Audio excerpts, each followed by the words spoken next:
Assalamualaikum warahmatullahi wabarakatuh. Perkenalkan, nama saya Haniatul Mahmudah, NIM E 2019-1140 dari Prodi Perbankan Syariah 3, Fakultas Ekonomi dan Bisnis Islam. Tujuan saya membuat video ini yaitu untuk memenuhi ujian akhir semester mata kuliah Ekonomi Makro Islam dengan menjelaskan secara ringkas 5 bab yang telah saya pelajari pada semester ini. Di antaranya, perhitungan pendapatan nasional, uang dan fungsinya, kebijakan moneter dalam perspektif ekonomi Islam, bank sentral dan fungsinya, serta wewenang OJK. Pertama yaitu perhitungan pendapatan nasional. Pendapatan nasional adalah output suatu negara yang akhir dari semua barang dan jasa yang diproduksi dalam satu tahun. Selanjutnya, konsep pendapatan nasional. 1.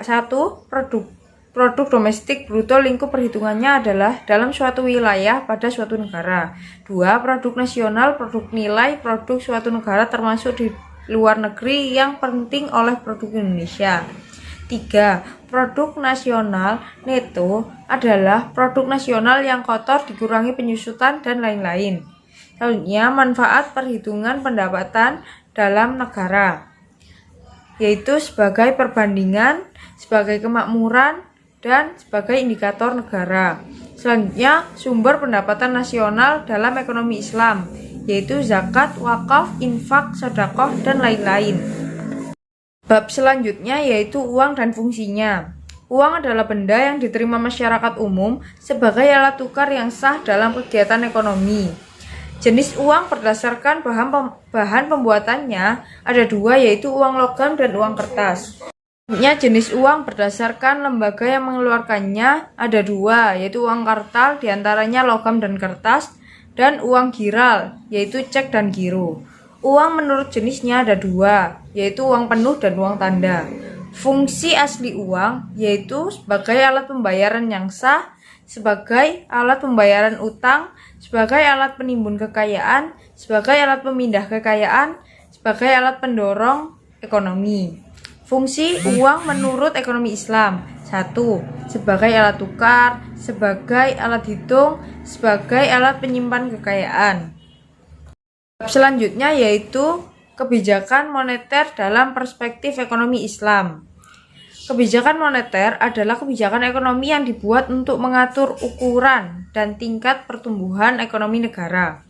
Jenis-jenisnya ada dua, yaitu ekspansif dan kontraktif.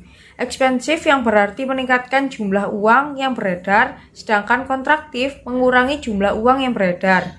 Tujuan kebijakan moneter ada 8, yaitu 1. Mengedarkan uang sebagai alat tukar, 2. Menjaga kestabilan harga, 3. Menjaga kestabilan ekonomi, 4. Menjaga keseimbangan IS dan LM, 5. Meningkatkan kesempatan kerja, 6. Memperbaiki neraca perdagangan kerja masyarakat, 7. Distribusi likuiditas yang maksimal, 8. Pertumbuhan ekonomi dan pemerataan pendapatan.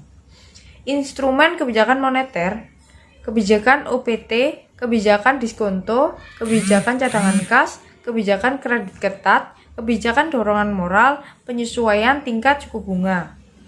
Mazhab instrumen dalam ekonomi Islam ada dua, yaitu mazhab istishhaduha dan mazhab mainstream. Selanjutnya, bab selanjutnya yaitu bank sentral dan fungsinya. Bank sentral adalah lembaga keuangan yang menjaga kestabilan mata uang negara dan kebijakan moneter. Tujuannya untuk memelihara kestabilan mata uang. Tugas dalam perbankan yaitu menentukan suku bunga sebagai banker, mengembangkan kredit sehat, dan lain-lain. Bank sentral memiliki 3 wewenang, yaitu pengendalian moneter, pengontrol kebijakan, penetapan cadangan umum. Bab selanjutnya yaitu tugas dan wewenang OJK. OJK atau singkatan dari Otoritas Jasa Keuangan adalah lembaga negara yang memiliki fungsi dan tugas saham penyelenggaraan sistem pengaturan dan pengawasan terhadap industri jasa keuangan secara integrasi. Badan yang diawasi oleh OJK antara lain yaitu perbankan, pasar modal, asuransi, dana pensiun, lembaga pembiayaan, dan lain-lain.